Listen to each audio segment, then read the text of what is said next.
Hi, good afternoon. Welcome to our webinar on modern cybersecurity We're really thrilled and amazed on the number of attendees attending this webinar, which really proves that modern cybersecurity is a hot topic. Together with me, I've got these two fantastic guys, Lars and Gijs. Lars used to be known as a former hacker. Is that correct? That's correct. I used to be hired by companies to find their weaknesses and then show them and then find a way to resolve the issue. I will also be talking today about the fact and the myths about what hacking really means and how it really looks and how we can prevent it. Very cool. I guess, what experience can you share with us? Yeah, I used to be Chief Information Security Officer at several companies, and I've seen security in practice and how to do or how to implement a modern cybersecurity strategy in these companies. And I'm happy to share some of my thoughts and my insights on this today in this webinar. Very cool, and that is what we're heading for. Myself, I'm Steph. I'm a general manager at Cyber Contracts. I'm a cyber insurance expert. So cyber insurance is basically what we do. Let's dive into the first topic together.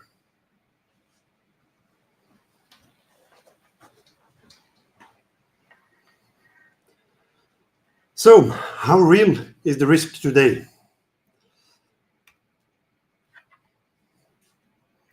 Let me go to the next slide. Yeah. Let's start with some undeniable facts. One of the first undeniable facts to start with is that change is the only constant throughout times. I guess we can all agree on that. If you see the attendees attending a LAN party have to worry about how to squeeze in their pizzas while playing mind-dazzling games, it's a totally different kind of a thing than the people living in the Stone Age that were busy inventing the wheel or burning their fingers on something later called fire. Times have changed.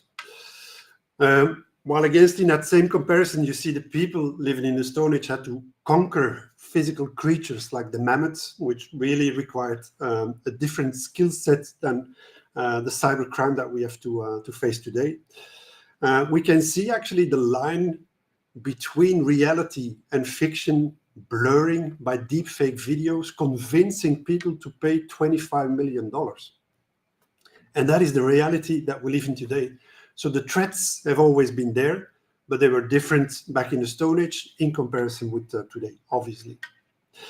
And if we look at today's reality, I guess it's a safe statement to state that our lives depend on software. Almost everything that we do in our daily lives, professionally and personally, depend on the usage of software.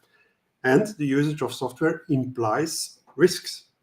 Think about how software is being developed. What developers really like to do is reuse existing components. So they search around for components exposing certain functionality that they can embed in their software. But how is that component developed? How secure is that component? And what other components is that specific component using? So it's an exponential growth of possible weaknesses in that software. Think about the Log4j issue a couple of years ago that had a massive impact on software companies using that specific component because it had so many open doors. And therefore, cybersecurity can be a very broad, technical, also functional kind of subject. I like to compare with the classical doors and windows that we know how to close from our buildings, our offices, our houses. We all know the concept of keys and badges and alarm codes, whereas in the digital world, there is a massive multitude of digital doors and digital windows. Think about scrolling in the evening on your laptop. The content that you get on the screen is passing certain points from your laptop to the access point, to the router, to the ISP provider, to the destination ISP, protocols, software providers, etc. That's, again, a multitude of possible weaknesses in those digital doors and windows. So in that sense, it's very hard to understand because we do not know all of those doors, let alone how to close them. And for that, we need the expertise, obviously. With that, human as the weakest link. They use the software, they use the hardware that expose vulnerabilities. But humans, they really act as the weakest link.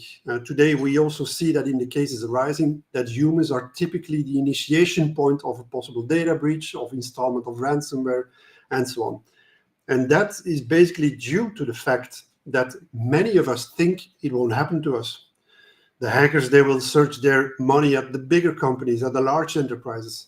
Those are typically the companies that really invest in cybersecurity. Still, the hackers manage to get in. So you can imagine how easy it must be for a hacker to enter an SMB that is not really being occupied by cybersecurity. And it's also the perception we live in a world where convenience rules. We need everything now, we need it today, and it needs to be very easy. So whatever you're bothering me with MFA and password managers, that's really a hard thing to do.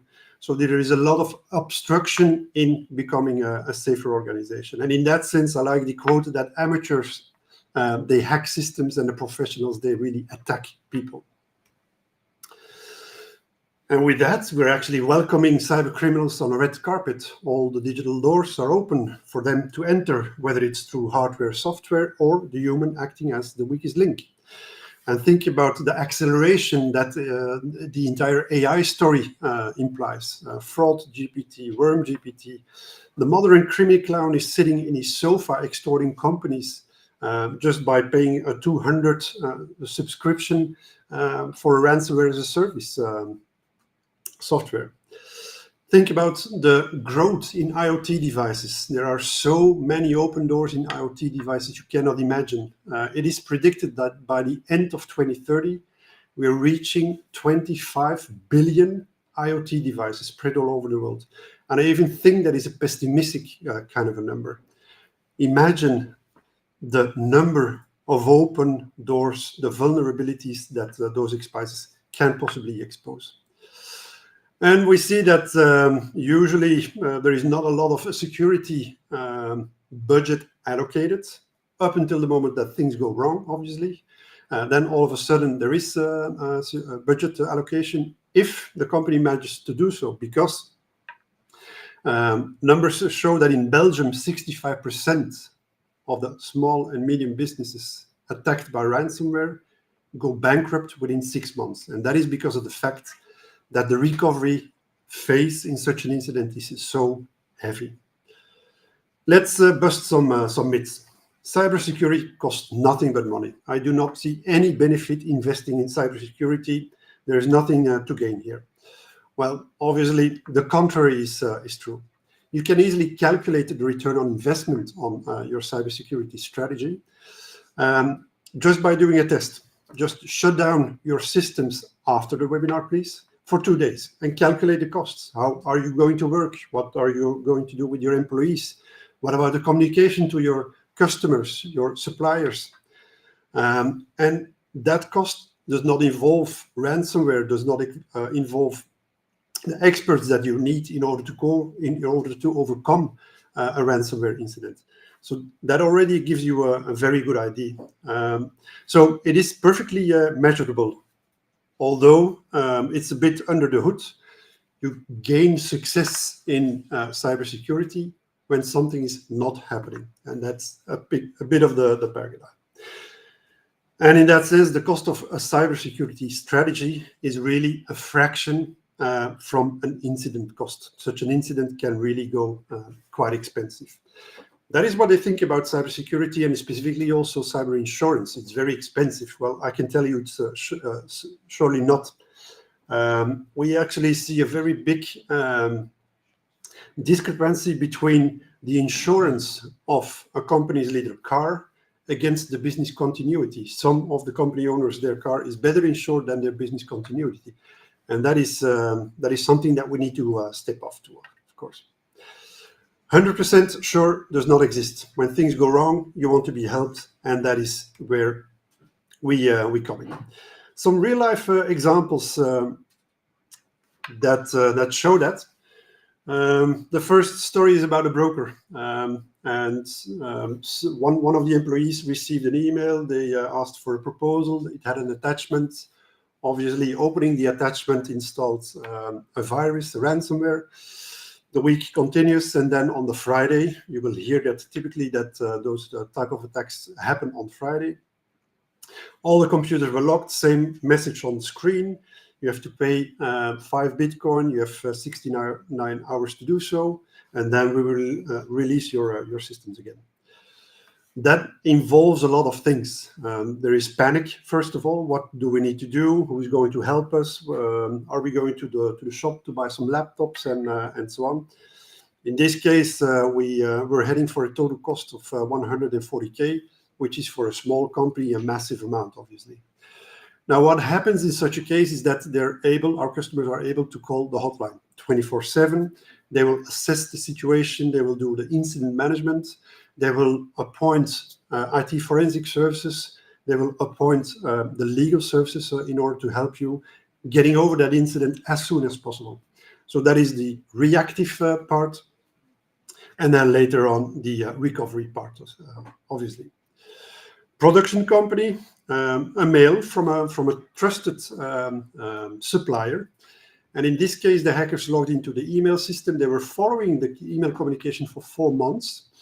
When the principal accountant went on holiday and the backup took over, that's where they hit. They were referring to an existing invoice with the correct amount, just a different account number. And that is what happened. So they were really taking their time to attack in this case. The consultancy firm, different offices, all of a sudden each printer of each office rolled out the same kind of no escape ransomware, everything locked.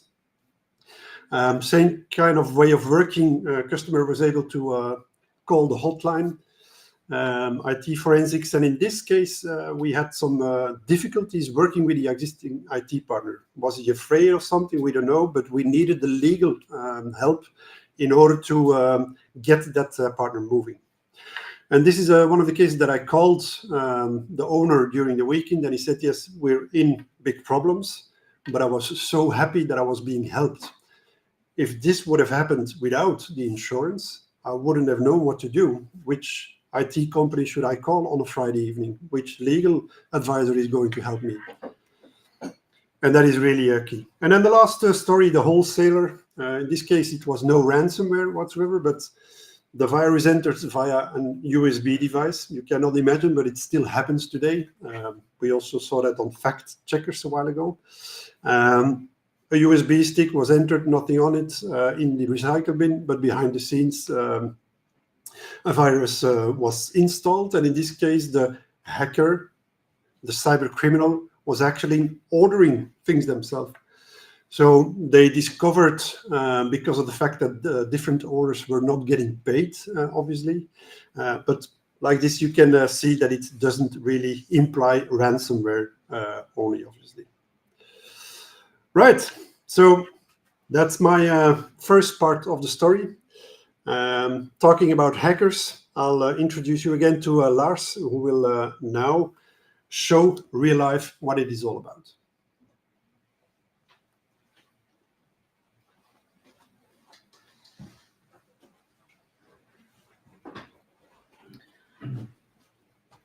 Hi, everybody. Thank you, Steve, for the intro. I want to remind everybody, if you have questions, please put them in the chat. We will have a QA session at the end, but if we don't get to all questions, we'll answer them by email, so everybody has as much information as possible.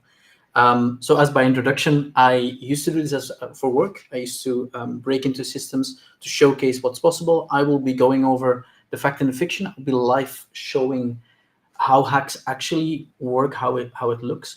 I just want to remind everybody, disclaimer, we live in a connected world. We're doing this in a very isolated setup to keep everybody safe, to keep everything working.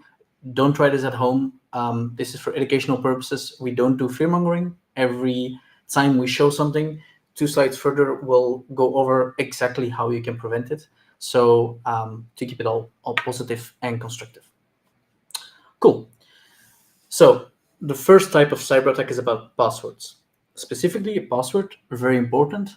It proves that you are you. It proves that you have access to a certain account. Now, for different reasons, those passwords get abused. Sometimes they get guessed. So it's a very easy password. That's why we say, hey, choose a difficult password that's difficult to guess. Now, something else also happens, and that's actually you have a secure password and you are using it on your services, and very nice. But then that service gets breached. Breached means for some reason, there are a couple of famous examples, Hotmail, LinkedIn, for example, where we're streaming this now. They got a lot of their data leaked, including their passwords. And unfortunately, this happens a lot, which means that actually a lot of these passwords get exposed online. And you actually have a full list, and there's a lot of these passwords that hey, this is a password that the person uses. And then if you use this password on multiple services, you will actually make it possible. If I find your password online, I will just try it on all the accounts that are out there. I just try it out, and maybe I get lucky. You can also do this for an organization. Just use the suffix of your email and try it out. Now, how this actually looks is actually online. I was challenged recently internally, hey, in 15 minutes, find the database online. You go using some network protocol, you go to the deep web, you go on a forum, you can actually find these databases. These are giant databases of just email, password, and you just try all these passwords out. Very cheap. Often they are just available online, they're leaked themselves, or they cost about 50 euros. So it's a very important one that you should always remember. You can actually go to a website. It's haveibeenpwned.com. It's made by Troy Hunt, and you can actually type in your email, and he will say, hey, your password or passwords related to this email has been leaked. Now, very easily, if you use an old email, there will be some services. The important thing is that, hey, did I change my password since then? And actually, what I would recommend is even better. Please use unique passwords, because if you use a unique password, this is not possible at all. So as our first recommendation, this just happens. Use multi-factor authentication, which means that there is another authentication factor next to your password that you need to have or need to prove that you own. And then also use different passwords for every service. And actually the best tip that I can give is please use a password manager. It's way more safe to use good encryption protocols so that it's possible for you in a safe way to use unique passwords for every account. Using this also prevents phishing a bit, because you only can input, password manager will automatically input your information on your screen, and it will only input it on the right domains. So you prevent from inputting your domains on your credentials on a wrong domain, which is pretty nice. So for our second attack, it's a very famous, it's the most Hollywoodesque one. There were a lot of names for it: RCE, ransomware, getting hacked. It's the case when, indeed, as Steph described, it's a way that a hacker remotely can take over your machine. This happens because software sometimes has vulnerabilities. There's small mistakes in it, and it constantly gets updated, but those mistakes happen. And especially with how much the world is connected now and how many pieces of software we have, it's very difficult to make sure that they're all flawless and they're all perfect. So software will have these mistakes present. It happens, they get exposed every day. Now, what I will show you today is how such a hack actually happens. How can we take over, for example, this happened yesterday with Duvel Moorchat. How can we take over all devices and lock them down? How does that actually happen? What I have today here, this is my device, where I will be doing the hack from. And actually, we have a victim device. There's a second camera on the victim device. I'll start it. It's a Windows laptop. I can do this with a macOS laptop as well, Linux, anything. This is an out-of-date device. It's not fully up to date. It didn't have his latest security updates. Now, what I will do is I'm going to I'm connected on the same network. There are different ways to do this. We can also do it through email, but we want to have a way to deliver what we call a payload, the virus, actually. So we're on the same network as the victim, possibly by hacking the Wi-Fi or walking in and plugging it in my laptop in the wall, and I'm going to see, hey, who is present on this network? I know at this specific IP address, this person is present. I'm going to look, hey, what kind of device is this? Actually, I've done the scan before just to save some time. And I can see, hey, this is definitely a Microsoft device. This is a Windows device, and it has some ports open. Now, that's not a bad thing. We are the internet. We're all interconnected. We do need to do some stuff on the internet, but very specifically, there's a vulnerable service running on this laptop. It's a very famous one. It was used in the WannaCry attacks, called Samba. And the mistake in this protocol is that it has two versions, version 1 and version 2, and you can trick the system to bypass some controls if you send a specific payload that abuses the switching of the versions. So to do this, I will open some software, and I will actually craft the virus to actually take over this machine. So what I will do is I'm going to use the Eternal Blue virus. That's the one that was used in the one. They all have these funny names. So I will use the virus. I will say specific kind of targets. Then I will select our host that I want to send it to. Normally, you would actually send a lot of these viruses to all the machines in the network. That's also how they get spread. But it's we want to keep everything stable today, so we're going to do only one, and then we are going to say, hey, when it works, call me back.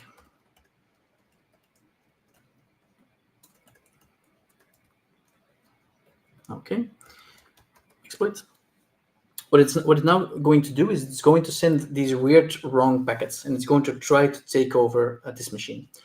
Sometimes it doesn't work on the first try. The software is not meant in any way to do this, but it'll try to bypass these security controls.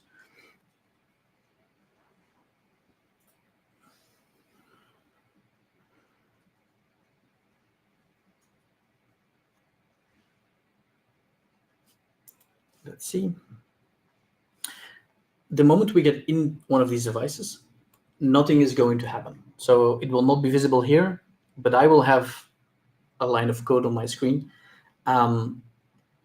giving me the power to do whatever I want. I hope this will finish quickly. Normally it doesn't take too long. Okay, first fail. We'll just automatically try that again.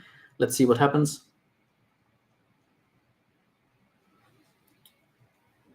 Okay, sending the payload again.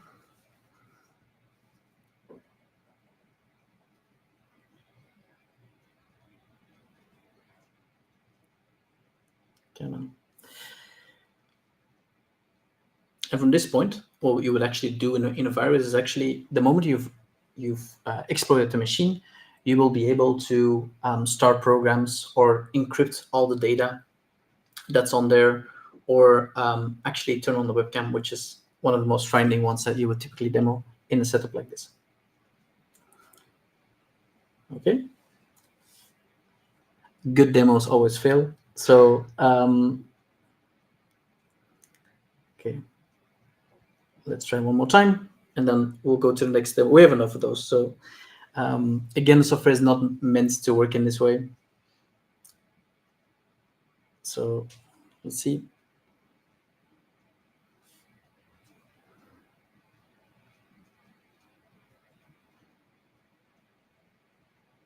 I'm trying to do is wake it up a bit. Come on.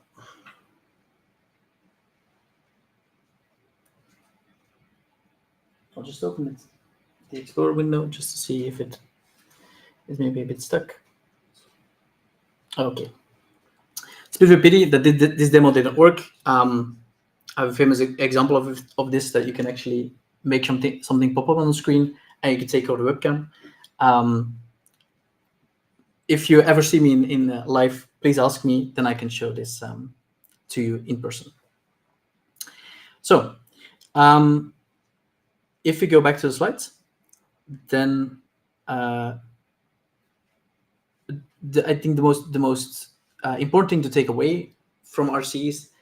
You've seen what happened at Duvel Moordgat yesterday, but the most important thing is it's very easy to prevent those. It's just update your machine always, and that's the main thing. If there's one thing you take away from this this demonstration, is please update all your software all the time. It's annoying, it costs money, it takes time, but it's the best solution to prevent yourself from people like me. There's a huge list online of all software vulnerabilities that you can exploit.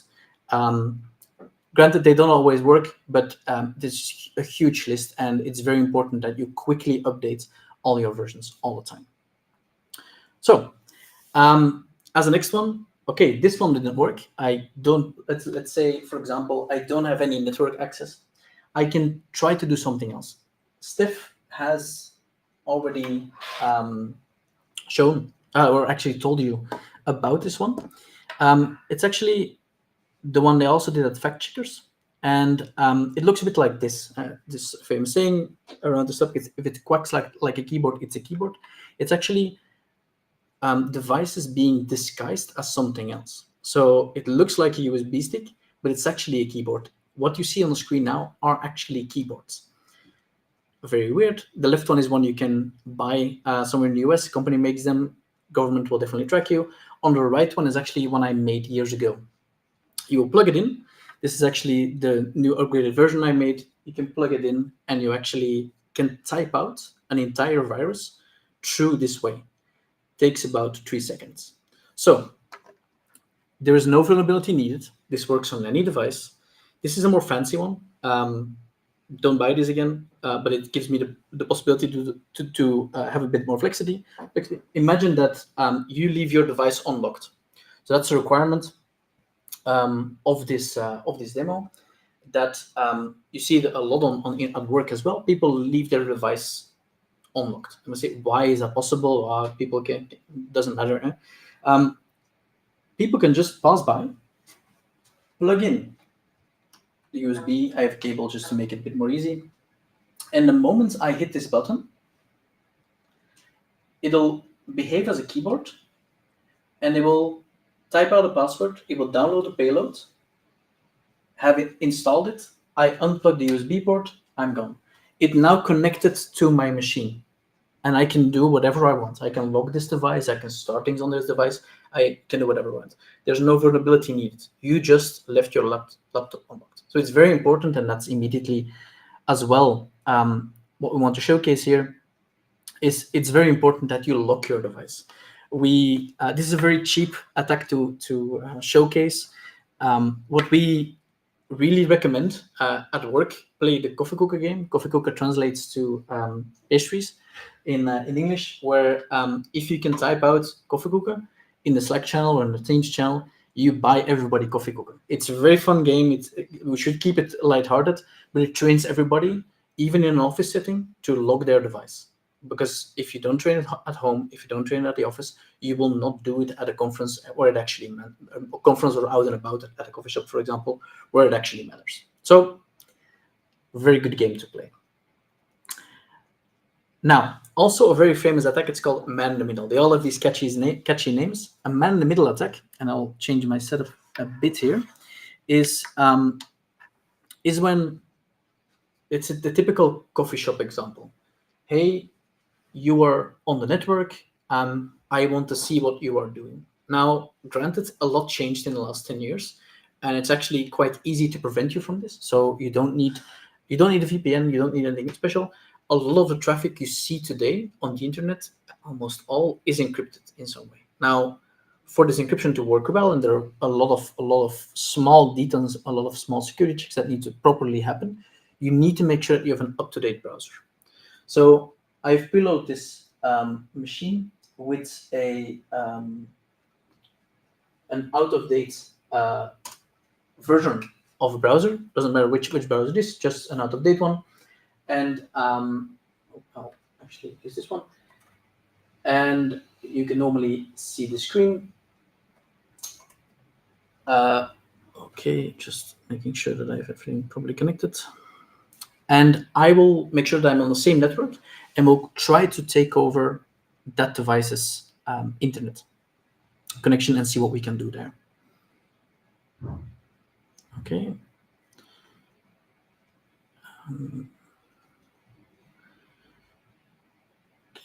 Can I switch the screen sharing to the other screen? Sorry. Okay. Perfect.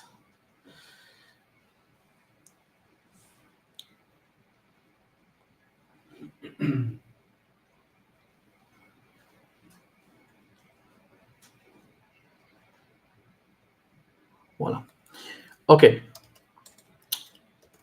So I'm now on the same network as this device. And if, for example, we go to the HLN website, let's see if everything is properly connected.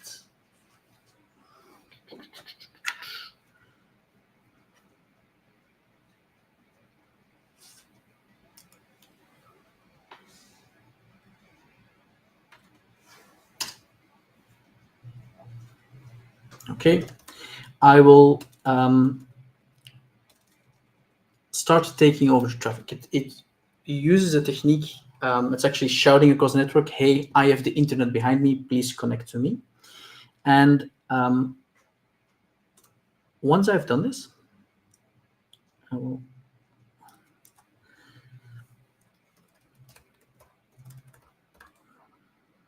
Well, I will set some things up.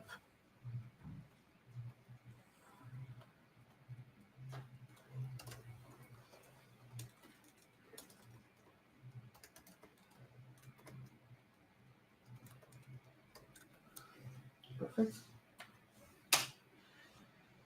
I now have successfully taken over the traffic of this device. You see a lot is coming on the screen. Actually, for the ones who don't know HLN is the most popular website in Belgium. I actually used to work for HLN. They didn't do anything wrong. This is something you can do with the New York Times as well. But I know the website, so I can do some extra fun things. I now have, because this browser is not up to date, have control over this device, over this computer's internet connection. You can see that at the left top, it says not secured in Dutch. Normally, with an up-to-date browser, it will always protect you and will never allow you to go to that not secured part. Now, if this would be a sensitive website, a bank or something, I can see what credentials you're providing. I can take over anything. One of the more fun examples to actually show you is, let's say I don't like this article that's being displayed. I want to insert a more fun one.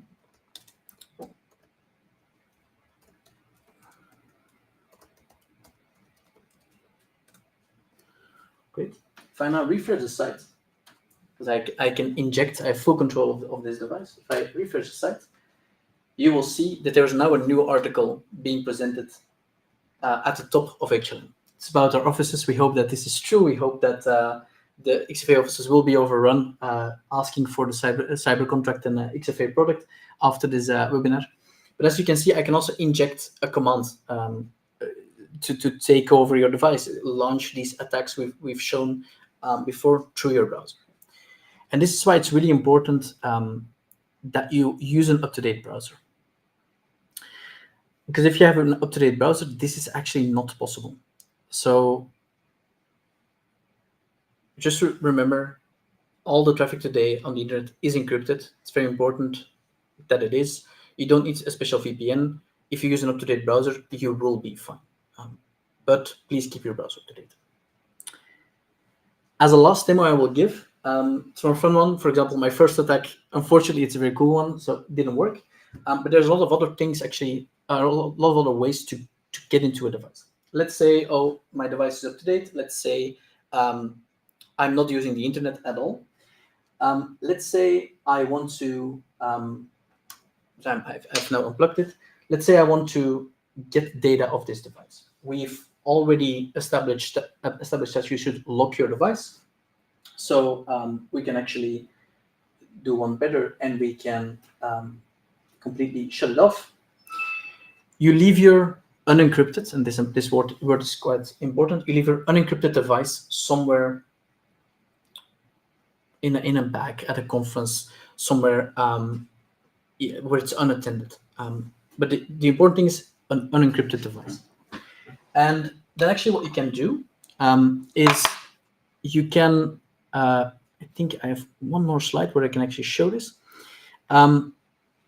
This is a very typical laptop.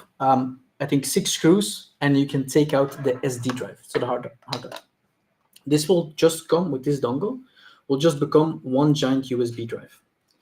There's nothing holding me back. There's no password. There is nothing holding me back, because the drive itself is not encrypted. The operating system on it says, hey, if you boot this, please ask a password, but the drive itself is not encrypted. It's very easy to encrypt something, but I'll show you later. But if you just leave your unencrypted device somewhere, you can take out the drive and you can do whatever you want. Now, there's a more fun attack that you can do, and it's there's a piece of software that you can use. I just plugged it now in the USB drive, and if I boot up this device, and if I start my device off that USB drive, it will replace a piece of the operating system with one of my own, and it will remove the password of your drive. So we will start it from there. It will happen fully automatically. Imagine this is the scene in a Hollywood movie where you where it's night, you break in, you want to get in a device within an office. You plug this in, you boot the PC from that, and it will now boot without requiring a password. Old machine, so it takes a while. But yeah, I'll already start talking about what encryption means. It sounds very fancy. My co-founder is a expert on this, but it's actually really easy today. It doesn't have any performance hits. You can find it in your settings. So on Mac, it's called File Vault, and on Windows, it's called Device Encryption. You can just enable it if you want. It will it will ask you some recovery methods, and it will fully encrypt your device and prevent any of these attacks. So it's asking a password right now. Just a joke, if I enter, it'll actually fully log me in without a password that I need. Voilà. These are my demos for today. Thank you for showing me. Thank you for giving me your time. Just some key takeaways. Use password manager, keep everything up to date, lock your device, and encrypt your device as well. This is very easy now for you personally. Just a small plug about what we do with XFA is XFA makes it possible that you enforce this across your complete company on all devices. Device of auditors, freelancers, partners, everybody, without taking any control away from them in the process. So if you want to learn more about XFA, please stay tuned. But then we will continue with the talk of Gijs. Thank you.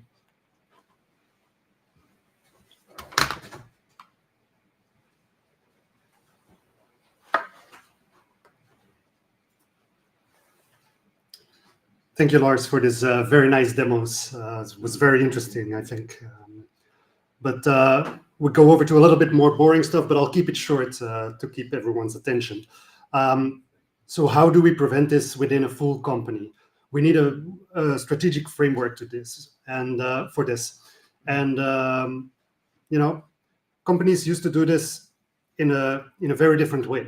Companies thought that they were building some kind of castle where the protection came from building walls, which were actually firewalls. And they kind of thought, like, if we build these firewalls and everything that stays inside that network surrounded by these walls will be safe. This kind of turned out to be more of a bubble than a castle.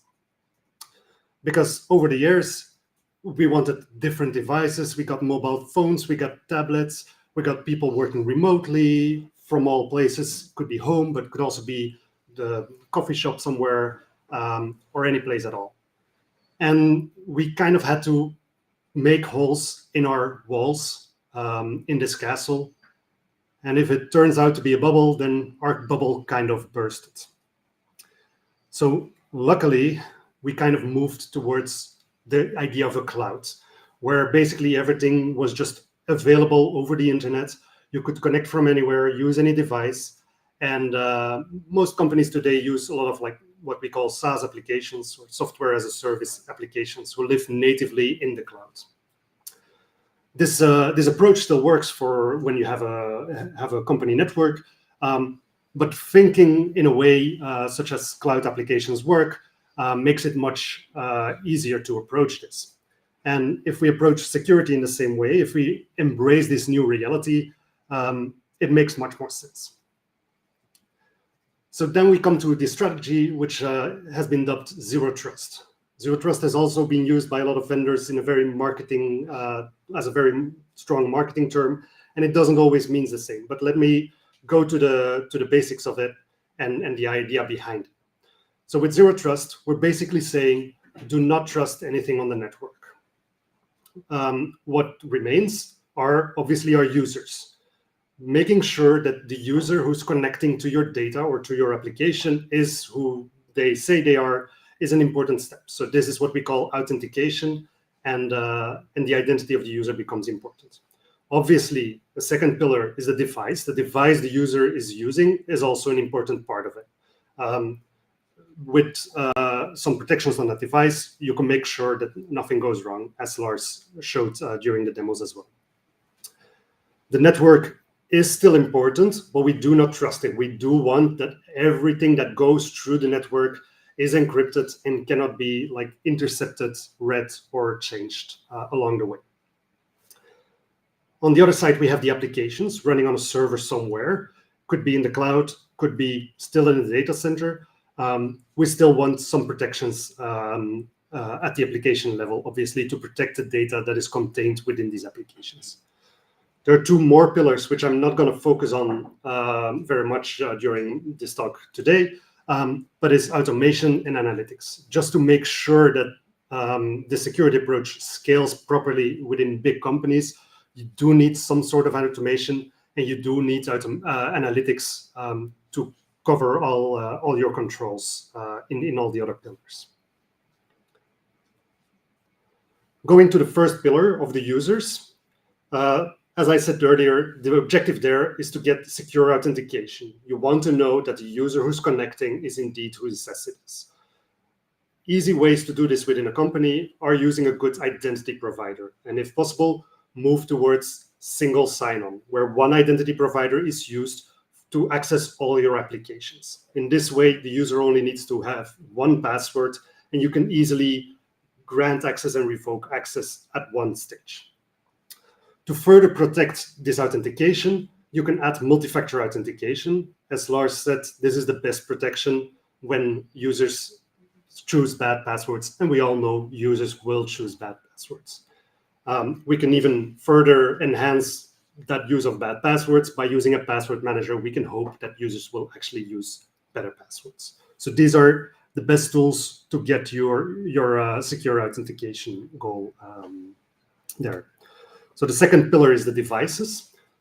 As Lars already said a few times, most importantly, keep your device up to date. This means keep your operating system up to date, keep your browser up to date. These are the tools that you use most to connecting to companies' data.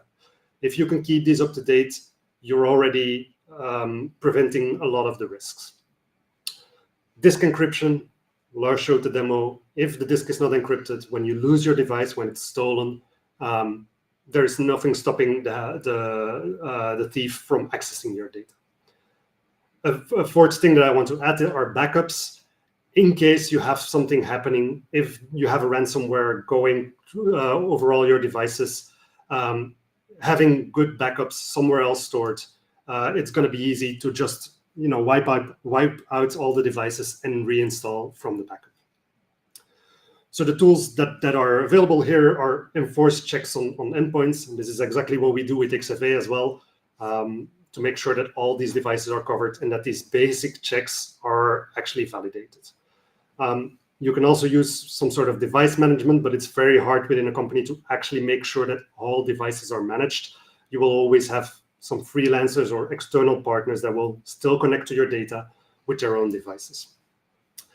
And another tip is keep data in the cloud. It's much harder to fully encrypt all your data using ransomware when some of the data is stored in a SharePoint environment or a Google Drive or any other cloud provider, and you get the benefit of the backups that they take.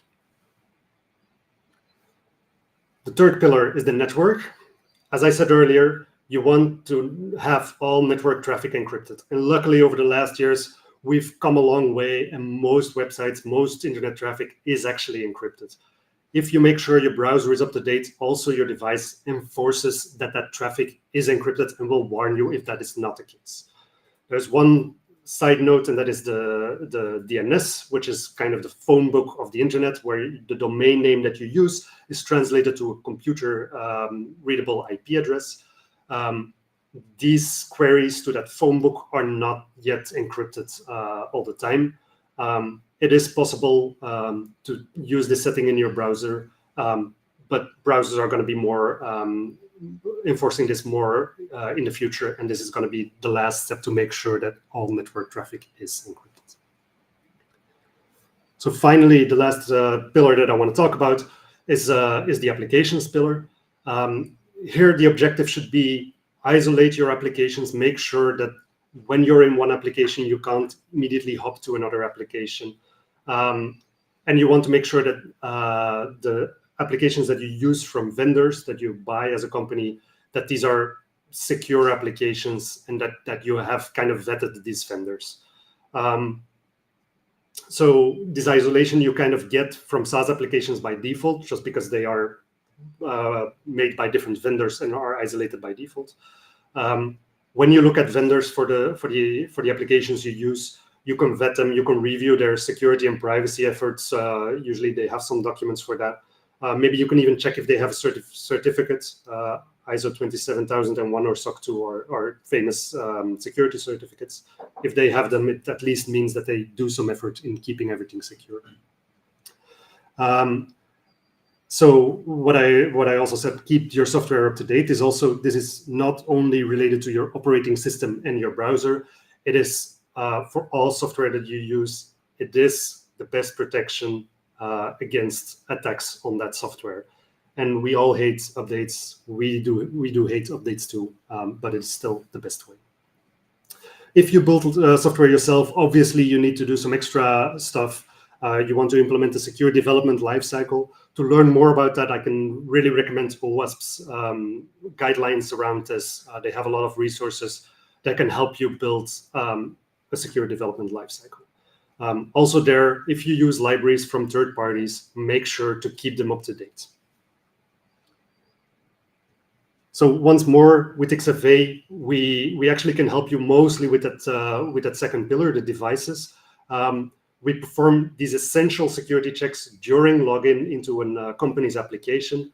That way, you're sure that every device that is actually used for work is protected. You can also help. You can also use this tool to help your compliance efforts if you want to become ISO 27001 or SOC 2 compliant as a company yourself. I'm going to hand it over back to Steph.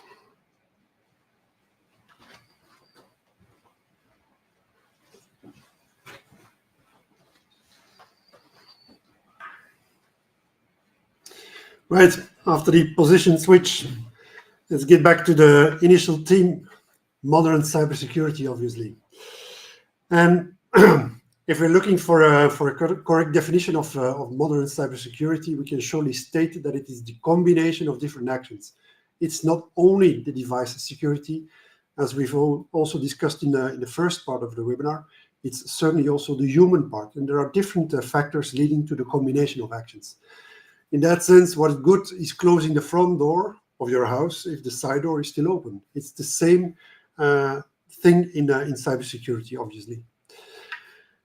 So it's a mindset. It's all mindset. Everyone needs to cooperate on that theme of modern cybersecurity, and it's an everyday kind of a thing. Again, both professionally as personally. Let's say that you get into a car and it's an insured car, but it does not have brakes. That's a stupid story, because in the end it will go wrong. So In that sense, we really preach for the fact that you need to take proactive actions as well as a reactive approach.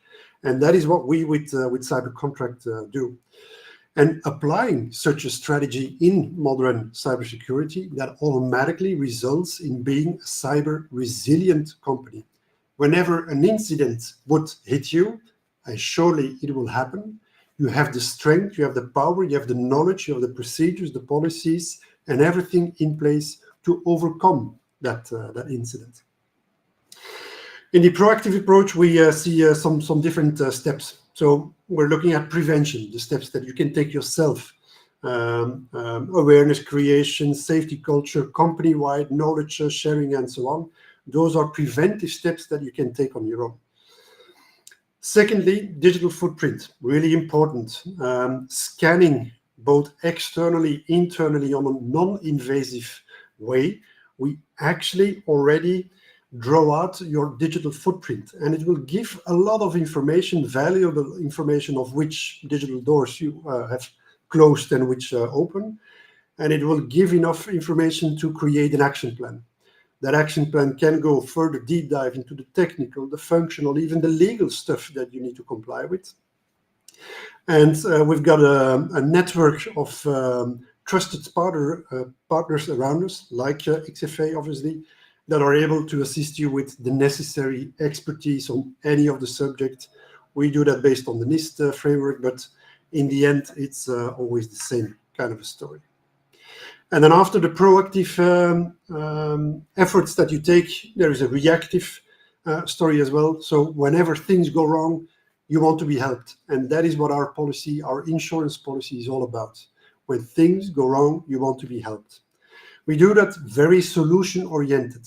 First of all, incident management, the first moments after being hacked, those are the moments that really count. Those are the moments that really matter. You make a phone call to the 24/7 hotline. They basically do the incident management. They dispatch to the IT forensic services, legal expertise, in order to help you to overcome that incident as soon as possible. It's all about business continuity in the end. And whenever the incident is under control, you can go for the recovery phase. And that's where the financial part kicks in, like the profit loss that you had, all the costs that you needed to make, all the expertise, all the investigations, and so on and so on. That is in the recovery phase of that policy. So that is our total approach. Right, let's go for a wrap-up. For that, I secretly invited my colleagues back to the table again, talking about a position switch. Yes, I think what we just wanted to add indeed there, next to the offer that CyberContract gives everybody, we are offering everybody that attended the webinar as well a free devices diagnose. Just use our product free for the next 3 months, unlimited. Find out, hey, these devices I didn't know about. In this way, these devices are insecure. And after that, if we've proven our value, please continue using it. And that's a nice value to walk away with. Absolutely. And 2 is better than 1. So by CyberContract, we offer a free external diagnose. Again, for anyone attending this webinar, it's the same email address that you can use. But additionally, the most motivational, original post on LinkedIn about this webinar is able to win 2 hours free consulting of our cybersecurity coach. I think that's a fun idea to the post. Excited. We have some minutes left. We thought it would be great to open the floor for some questions. If you have a question now, please put them in the chat, and we'll be happy to answer them. So yeah, there were some questions before, so you can fire the first one, Stefan. So we have a question in regards to passwords. How often do you recommend updating passwords? That's a very good question. Actually, we don't recommend changing your passwords too often. Companies used to do this and enforce password changes very often, but this just led to bad password choices by people. They just changed one number or things like that, and that is actually a very bad approach. Also, NIST doesn't recommend this anymore. The only reason that we would recommend a password manager is in case you suspect a breach or there is an actual breach. If you know that the application where you use that password was breached, do change your password. The website that Lars showed during his demo, Have I Been Pwned, can help you actually in warning you if your email was in a breach and that passwords were involved. Of course, for preventive measures, if you're not sure, you can still do some hygiene and change your passwords. But as long as you use unique passwords over your different applications that you use and the different websites, you choose long passwords, random passwords, preferably using a password manager, then I wouldn't recommend changing your password too often. Thank you. We have another question. One of the people has an older iMac at home, which is used for work. Is that a safe option? Yeah, I would typically not recommend. Depends how old you say old. Some people say 2 years is old, but then it will still be supported by updates. But indeed, if it's very old and it's not supporting the latest updates anymore, so a very quick Google search will get you that information. That's actually quite a risk. If you type in the specific version you're using and type in CVE after it, you'll find a list of vulnerabilities that you can find. Yes, it's painful. Yes, it's expensive, but it's very important that you use an up-to-date device. I would also recommend, if you're buying a new device, take this in consideration. An Apple device would typically get your 7 years of updates. Also for resale value, it's pretty nice. But some other devices will only take 2 or 3 years.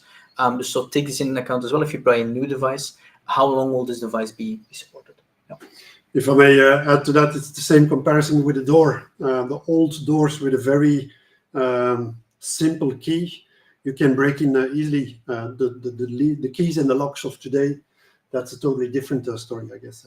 So it's the same applies to the infrastructure.